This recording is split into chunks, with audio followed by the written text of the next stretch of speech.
Chris, looking back on the shootout, how significant a victory was that in your career, and how much belief has it given you? No, it was a massive weekend for me. Lifting that trophy in front of all those people, I proved to myself and everyone around me and everyone in my team that when the chips are down, and it was the biggest match of my career so far, playing that final and managing to make almost a total clearance was magic. Being in front of such a huge crowd and performing to the best of my ability when it really mattered. That was for me a real big sort of breakthrough in my career. Yeah, we don't see many centuries at all at the shootout, so to see one in the final was really quite extraordinary. You must have been very proud to summon that sort of performance in that sort of occasion and moment.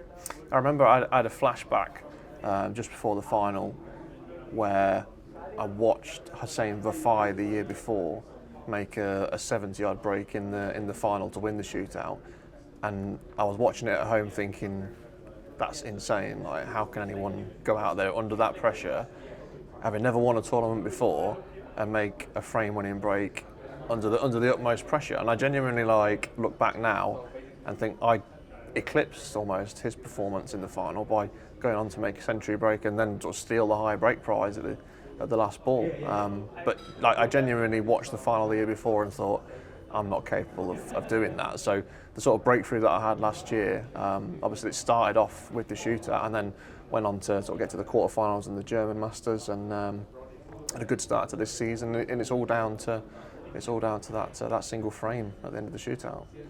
It's obviously a completely different event to any other on the circuit, and different attributes, I suppose, are required for success in it. What do you think are the main attributes that are required to do well at the shootout?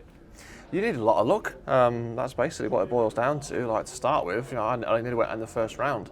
The lad I was playing fluked a ball and managed to pop the pink to force it into a blue ball shootout. Luckily, I managed to sort of scrape through that. And to be fair, the last 3 matches, so the last 16 quarters and semis, my opponent was in first. And you're standing in the corner waiting to be 50, 60 behind, and you're probably going to be out the tournament. But for whatever reason that week, the stars aligned, and I managed to get to the final when I played my best snooker. And what is it like when that clock starts ticking, certainly in the second half of the match, when the time goes down and things? How do you manage to deal with that? Did you just go on autopilot? A year's gone by, when the beeps start coming and the crowd starts getting excited, it's made me go into my shell. Whereas this year, for the first time, I sort of managed to zone it out. I've played in it for 4 or 5 years now, got used to playing under that time constraint pressure, and to be honest, in the last few rounds, you don't really notice the beeps or the crowd until you actually stand back and look around and go, this is just insane.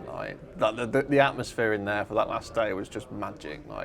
The crowd were just off the scale, and it was genuinely one of the best days of my life. And in recent years, you've been doing a few different things away from the bays. I know you've been working with fitness, and another one thing that you've been doing is ballroom dancing. There's a charitable reason behind that as well, with raising money for Zoe's place. But how much have you enjoyed the kind of ballroom dancing and what that's brought to your life?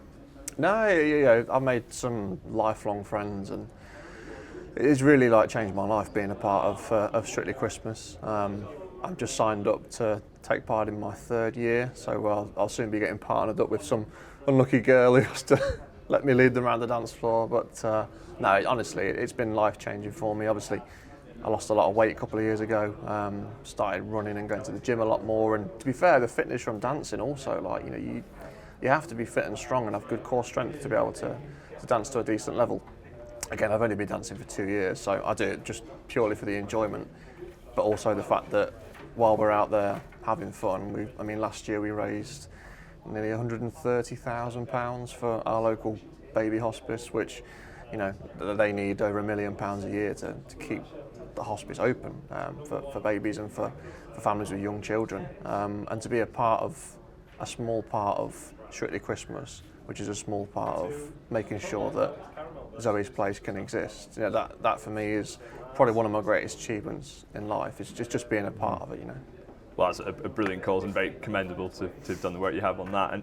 And finally, just to end on the snooker, looking ahead to the BetVictor shootout this year, how much are you looking forward to walking out in an event as a defending champion? It'd be an amazing experience to do that for the first time. It's a very, very strange feeling. Obviously, I've never been defending champion before. The last event that I won was the English under 21s when I was 21, so that's like 10 years ago. So I actually turned professional after I'd won that tournament, so obviously you don't need to defend it the next year, but to be able to walk out in front of a packed house at the shootout in I think it's a brand new venue this year down in Swansea, which a beautiful city. I was there last year. Can't wait to walk out there as defending champion and try and put my stake down. And no one's ever defended the shootout before, and we'll need a lot of luck along the way. But why not me this time? Well, it'll be a great moment. Enjoy every second of it. Thanks. Thank you.